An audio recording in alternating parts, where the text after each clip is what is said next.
বাঁকুড়ার পাত্রসাহের পর এবার বাঁকুড়ার গঙ্গাজলঘাটি ব্লকে বিষ্ণুপুরের বিজেপি প্রার্থী সৌমিত্র খাঁকে কালো পতাকা দেখানো ও গো ব্যাক স্লোগান তোলাকে কেন্দ্র করে উত্তেজনা ছড়ালো। অভিযোগ, তৃণমূল কর্মীরা কালো পতাকা দেখিয়ে গো ব্যাক স্লোগান তুলতেই বিজেপির মিছিল থেকে হামলা চালানো হয় তৃণমূলের গঙ্গাজলঘাটি অঞ্চল কার্যালয়ে। তৃণমূলের ওই কার্যালয়ে ব্যাপক ভাঙচুর চালানোর অভিযোগ ওঠে বিজেপি কর্মীদের বিরুদ্ধে। স্থানীয় সূত্রে জানা গেছে, রবিবার সন্ধ্যায় বাঁকুড়ার গঙ্গাজলঘাটিতে নির্বাচনী প্রচার মিছিলের ডাক দেয় বিজেপি। সেই মিছিলে উপস্থিত ছিলেন বিজেপির বিষ্ণুপুর লোকসভা কেন্দ্রের বিজেপি প্রার্থী সৌমিত্র খাঁ। মিছিল গঙ্গাজলঘাটি তৃণমূল অঞ্চল কার্যালয়ের সামনাসামনি আসতেই বেশ কিছু তৃণমূল কর্মী সৌমিত্র খাঁকে কালো পতাকা দেখাতে থাকেন। সৌমিত্র খাঁকে গো ব্যাক স্লোগানও দিতে থাকেন তারা। এই ঘটনায় উত্তেজনা ছড়িয়ে পড়ে। বিজেপির মিছিল থেকে উত্তেজিত বিজেপি কর্মীরা তৃণমূলের ওই কার্যালয়ে চড়াও হয়ে ব্যাপক ভাঙচুর চালায় বলে অভিযোগ। ছিঁড়ে ফেলা হয় তৃণমূলের একাধিক ফ্ল্যাগ ফেস্টুন। ভাঙচুর করা হয় ওই দলীয় কার্যালয়ে থাকা মুখ্যমন্ত্রী সহ একাধিক তৃণমূল নেতার ছবি ও আসবাব।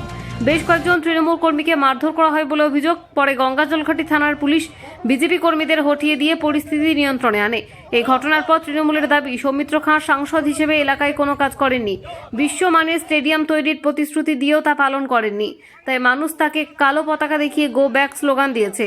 গোটা ঘটনায় সৌমিত্র খাঁকে কাঠগড়ায় তুলেছে তৃণমূল।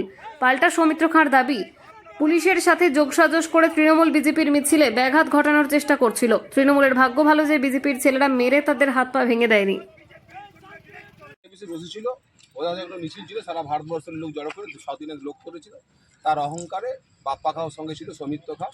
আমাদের পার্টি বিষয়টি ভাঙচুর, আমাদের ছেলেগুলোকে মারধর করেছে। আপনারা অভিযোগ করেছেন? আমরা থানায় অভিযোগ করছি, গণতান্ত্রিক পদ্ধতিতে লড়াইটা করতে হবে, তাই না? আমি মূলত কার্যিক অভিযোগ করছি। বাপ্পা খা, সৌমিত্র খা নিত্য দিতে করেছি, কাকে অভিযোগ করবে? এত খারাপ কাজ কে করতে পারে? ও ছাড়া ওর ফুল লাইফটা দেখুন না, সমস্ত খারাপ কাজ, তো কোন জায়গায় ভালো কাজটা আছে?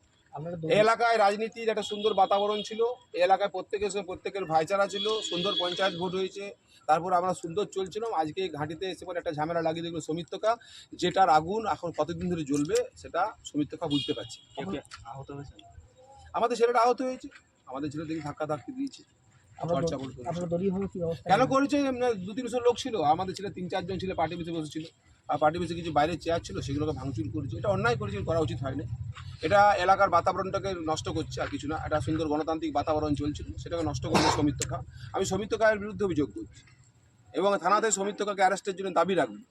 এবং আমি যতদূর দরকার এটা পরবর্তীকালে লড়াই জারি থাকবে। আজকে তো সামনে ভোট, তাহলে আমরা ব্যাপক এটা আন্দোলনে নামতাম। আমাদের ভোট করতে হবে, ভোটে জিততে হবে, এসব আমরা অন্যদিকে মাথা চালাতে চাই না। কিন্তু এই লড়াইটা আজকে শুরু হয়েছে, মারের বদলে মার হবে, ভাঙার বদলে ভাঙা হবে। আরও যদি কিছু বেশি করার দরকার হয় করবো, কিন্তু এটার জবাব আমরা দেবো।